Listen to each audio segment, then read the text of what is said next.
Folks, let me tell you a little story. Huddle around the campfire and let's talk about an organization known as the IRGC.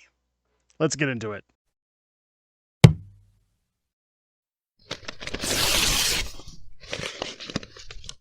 Oh, yeah!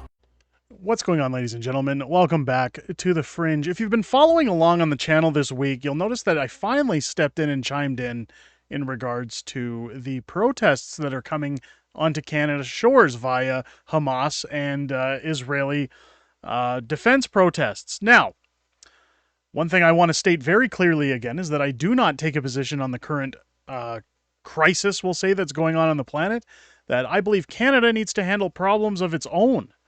And while the government sits and tries to distract by keeping our focus and attention on these protests rather than their lack of ability to handle and disperse these protests, is what's starting to make people's tensions begin to boil when it comes to questioning the authority of our government and whether or not this is just a virtue signal or a complete lack of respect for Canadian citizens to take care of the problem at hand when it comes to escalation and violence. Now, of course, this last Monday there was a vigil held for the victims of the plane that was shot down by the IRGC. And of course, Justin Trudeau issuing a statement that again makes me beg to question, why are you so afraid, Justin Trudeau, to call a spade a spade? Let's get into this article. I wanted to cover, of course, good old prostitute propaganda network CTV, showing that Trudeau says Canada could list the IRGC as a terrorist organization. Keep in mind that what Justin Trudeau does is he plays both sides of the field. He doesn't want to come out and call a spade simply because, well, that could affect his voting numbers. That could affect his position as a diverse political leader. Prime Minister Justin Trudeau on Monday responded to calls for Canada to list the Islamic Revolutionary Guard Corps, or the IRGC, as a terrorist entity, saying this could happen if done, quote, responsibly.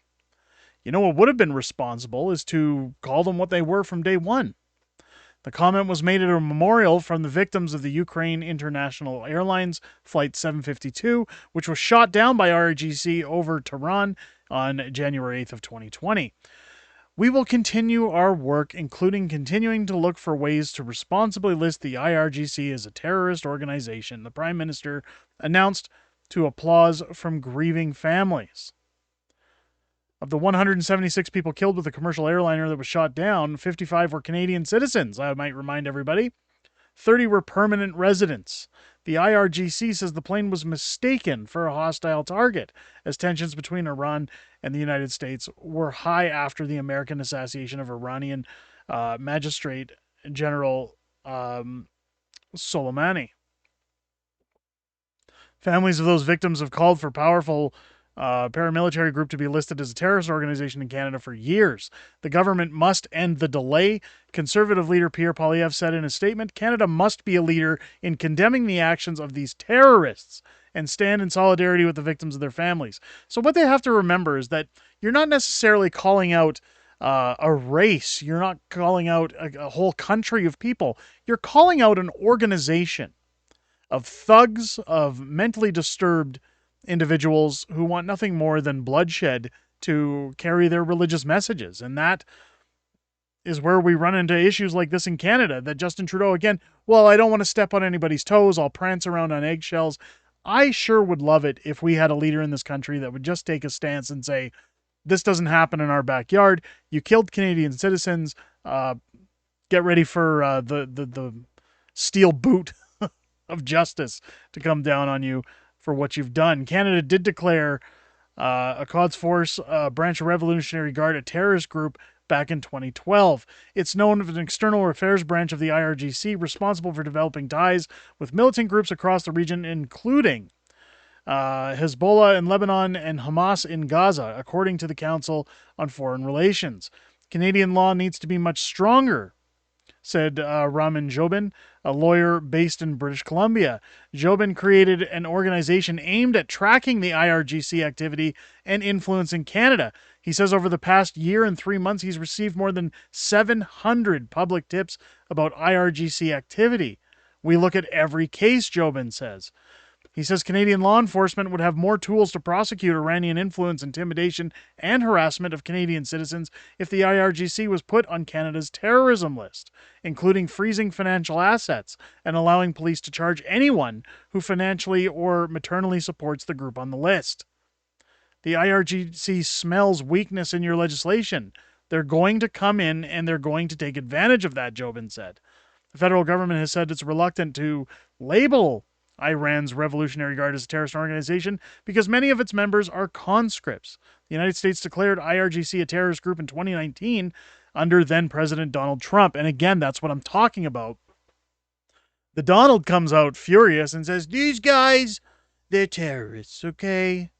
We're going to call them what they are. Very sad. We're going to label them this way. And they're fired. Sorry about my very terrible Donald Trump impersonation, but this is what we want in Canada. We want somebody who's going to call it out like it is. And of course, Justin Trudeau wants to be diverse. He wants to secure his votes, and he wants to make sure that they think he's their buddy. We've seen with these protests, with blocking bridges, with having coffee delivered by police. I reported on this earlier in the week at my disgust with Toronto police, but we've seen senior citizens hassled by protesters in public squares while trying to do a communal skate, one of the last bastions of free entertainment in this country for people to go out and simply enjoy the weather in their city, are now being told that they have to batten down the hatches and get ready for all-out warfare in Canada. Of course, when we look at what's going on, Pierre Poilievre has been coming out against the IRGC. I know many people say, well, this is just to get his votes up. Again, I can appreciate a leader at least taking a stance for the blood spilt of Canadian lives. You've kept the IRGC legal in Canada for 4 years after they've murdered 55 of our citizens and 30 permanent residents, while 700 agents still terrorize our people. And you have the audacity to give a self-serving political speech at the memorial to the group's victims. Here we see good old blackface standing up that says, when the Islamic Republic of Iran shot down flight PS 752, it cut short the lives of 176 innocent people, people who were loved and who are missed every day.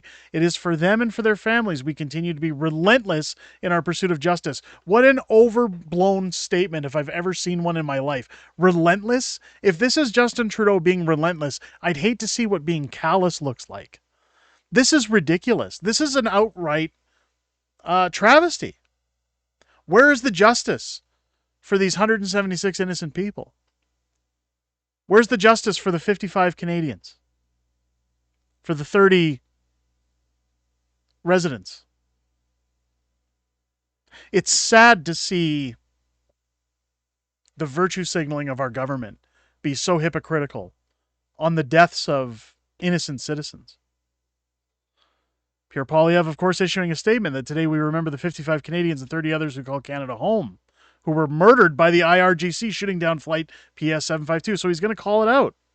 We stand with their families and demand that Canada ban the IRGC completely by listing them as a terrorist entity once and for all. So I guess the one saving grace, ladies and gentlemen, that we can take to the bank is that Pierre Poilievre, when he becomes Prime Minister, will at least do the work that Justin Trudeau is afraid to do in this country. And maybe we can start seeing some results. Maybe we can start seeing bank accounts frozen for the right individuals, and we can see people maybe deported out of the country and left to face the laws of their home and how they want to carry out punishment for the actions of those that are corrupt that wish to come to Canadian soil and, as that article states, take advantage of our customs. We've seen it where when you compare the Freedom Convoy to what's going on with the protests in the streets, tensions are rising. I think we're on the brink of civil war in Canada. I think things are going to get really hectic, really messy this year. I've said it in multiple videos, and I would urge everybody that anytime you see this kind of activity going on, simply walk away, get away from it. We don't want any more Canadian blood spilt over something that shouldn't be happening in our country to begin with. I'm simply not saying that you shouldn't stand up for your rights, but more so you should take care of yourselves. We should take care of Canadians as we should have been doing from day one. And clearly, it is a lack of Justin Trudeau's ability to lead the country. After all, he's a drama teacher, he loves drama, and now he's brought it to our doorstep. The question is, what's going to happen next? Let me know your comments down below what you guys think. Have we waited too long to label the IRGC? Is this something that's going to get blown out of proportion and cause more innocent blood spill, or are we going to see some results when Pierre comes to the House of Commons? Let me know what you guys think down below. If it's your first time here, I hope this video has earned your subscription. As you're hitting that button, make sure to click the bell for notifications and join us here live on the channel all week long, every week, as new content is always dropping. We, of course, are heavily censored by Captain Fancy Socks and his speech battalion, as they really don't want us talking about these issues here on the platform. So make sure to do all the usual YouTube stuff: like, subscribe, comment, share this video out so that more people can get the news that they're missing from regular outlets of prostitutes that are paid off by the government. Don't forget to join us here on the channel as well every Sunday for the weekly wrap, as we go over everything that's happened in the past week, everything coming up in the week ahead, and a little bit of back and forth with the community. And of course, this will probably be a topic on this week's show, so make sure to join us here on the channel. I look forward to seeing you all there and hearing what you have to say, and hope you have a great rest of your day. I hope you guys enjoyed this video. I'll catch you on the next one.